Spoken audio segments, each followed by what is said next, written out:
PRS said they were going to be making a Strat. And they didn't say that because Stratocaster is a registered trademark Fender. But when they said they were going to make the Silver Sky, it blew a lot of people's minds. It's the #1 selling guitar on Reverb. So when I heard about PRS making a Telecaster style guitar, I said, all right, let's see if PRS is beating Fender at their own game.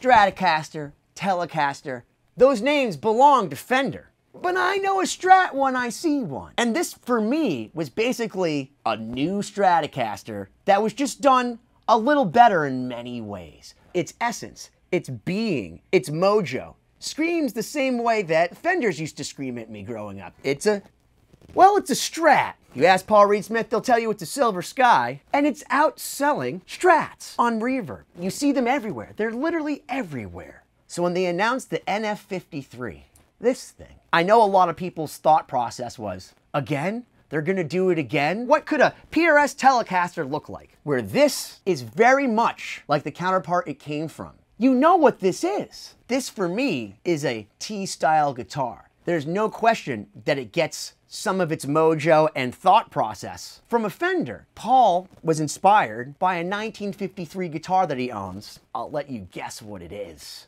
But for me, that's where it stops. There's no question you can see similarities. I mean, look at this bridge. There are a lot of things that harken to what we know as a Telecaster from Fender. The Silver Sky, Paul Reed Smith sat clearly with John Mayer for a long time and said, I want to make a better version of that. This is not better or worse. This is something very different. Although it may have a lot of the same features and come from the same well of knowledge, I would never mistake this guitar for a Fender Telecaster. Not looking at it, not feeling it, not playing it. This is a different animal. There's no question that this is very Telecaster style. If a Fender usually has 3 posts, this has 2 posts. If you look at the back, this is a top loader. I know that Jimmy Page's Dragon Telecaster was a top loader, but for the most part, my experiences with Telecasters, they string through the body. So certainly different there. You got these 2 deep dish narrow field pickups. Now, just saying deep dish makes me hungry. These pickups are supposed to be an intermediary to give you the best of what single coils have to offer, but with all the advantages of what a humbucker gives you. You have the black silhouette birds on this beautiful maple fretboard. You have a 25/5 scale, which is the same as a Fender. You have a 10-inch radius, so it's definitely a rounder feeling fretboard. You got your normal PRS headstock, but this was the first guitar to have the hybrid tuners. It is interesting that this was the first appearance of the hybrid tuners, and even reading about it online doesn't say anything about the hybrid tuners. It was kind of like quietly released on this guitar, but then put on the 594. And the idea with the hybrid tuners is that because it's plastic, it's supposed to help the string resonate longer. A lot of people are saying that Paul Reed Smith is cheaping out by not using metal and instead using these hybrid tuners, putting science behind it, saying that the strings resonate more. But here's the thing to look at. $499 guitar, metal tuners. So I'd have to think that the $5,500 10 top 594 that came to me, it's not really about cheaping out on the metal. And it's everything about innovation, but also creating conversation. How many times have people actually talked about, does metal or plastic sustain better on tuners? Paul Reed Smith is wonderful at creating conversations about technology and science because everything he does is backed with the thought process, even down to these deep dish narrow field pickups. Now, right on the PRS website, it says the PRS narrow field deep dish pickups are made with taller bobbins to fit more winds and extra metal pieces in between the magnets for more focused, powerful tone. I have the narrow field pickups, slightly different iteration of these on my Modern Eagle Studio that I demoed. So go back and check out that video because those pickups sound great. The idea is that the pickups are stair steps so that the distance from the magnet to the string remains the same across the radius of the fretboard. All of the great tone and unique voice of a single coil, but without the buzz and hum that you get with a single coil. A quiet single coil with humbucking tendencies. I'm into it. It'll be interesting to hear how these deep dish narrow field pickups stack up against what the perception is of a Telecaster. And I should note that there is a Miles Kennedy version of this guitar that is without question different. The pickguard is attached to the pickup, whereas this one's kind of just an aesthetic. A lot of people were saying that this is a 3-piece ash body because, according to Paul Reed Smith, it's hard to get big pieces of swamp ash because, to be clear, swamp ash is not a genus of ash. It's actually pumpkin ash or red ash. And I believe they're getting it from Mississippi. He was using smaller pieces at times because it's hard to find really lightweight ash. When it's submerged in water, it's going to be heavier. So the wood at the top, that's where the good stuff is, and that's where he gets the light stuff. And I can say that this guitar is super light. In fact, let me go weigh it right now. I'm curious. Weighed it. This guitar is 6.5 pounds. And it looks to me like it's one piece of ash.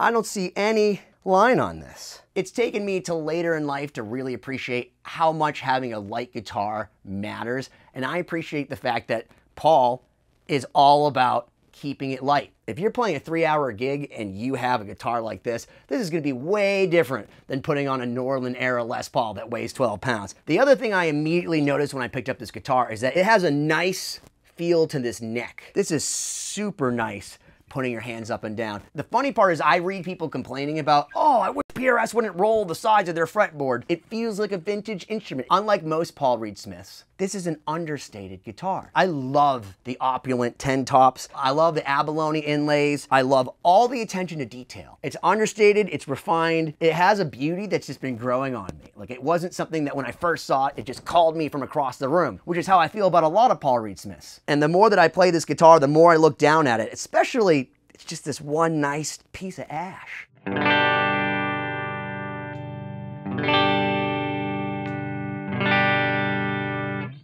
Now that's the first thing that I like about this guitar. There's only 3 decisions to make. Down, middle, up. That's good for me. There's no pushing, pulling, toggle switching. There's no in-between positions. It's a simple 1, 2, 3.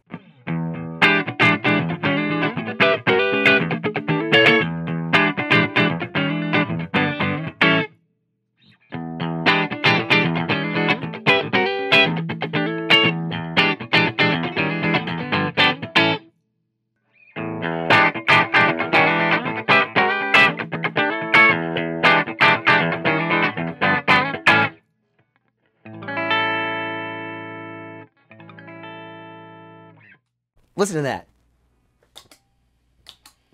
That's with a ton of distortion. There's no noise, guys. These are really, truly super quiet. There's no 60 cycle hum that you'll get with most single coils. Where you get the authentic hum along with the Silver Sky, you will not be confusing this for a Telecaster. It does not have that wild single coil thing about it. That absolutely has the high end and it cuts through a little bit. There's no ice pickiness to this.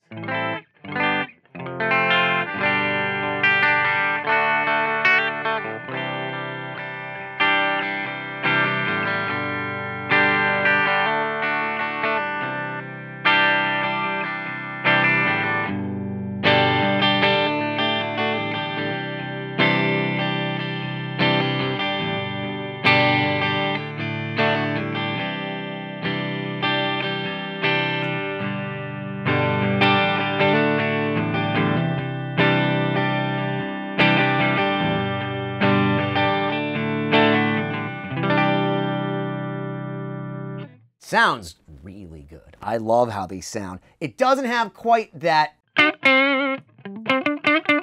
like that funky slap back that you get with true blue single coils, but it's, dare I say, more usable in a lot of situations. Certainly if you're playing a whole set list where you're not doing just tele single coil sounding stuff, you could certainly play all kinds of genres on this thing.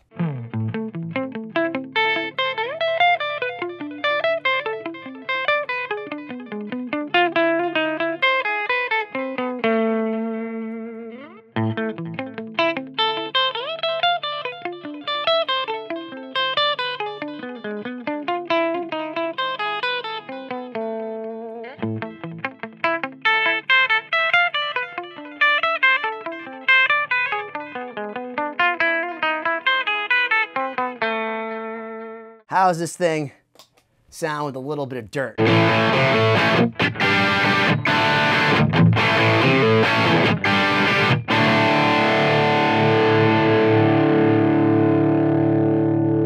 First off, that's light.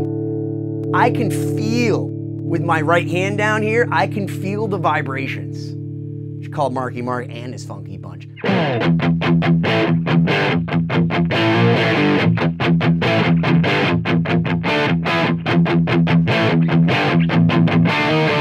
feel like I should be in Judas Priest. I'm amazed at how well this thing contains the noise. There's no feedback.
This thing feels great. It sounds awesome. I love the fact that it's simple. These narrow field deep dish pickups. I don't know why he's likening this to pizza. I just want pizza now, Paul. This is not a copy. This is not that at all. This is a very unique guitar called the NF53. You're gonna wanna try this. I like the fact that it's a top-loading bridge and that you can at least intonate it a little bit better than some of the Fenders with 4 screws. This is still not the most intonatable bridge. Say that 5 times fast. Intonatable bridge. The Silver Sky is definitely a reinvention of an old thing. The NF53 is something entirely new. Why don't you smash that subscribe button already?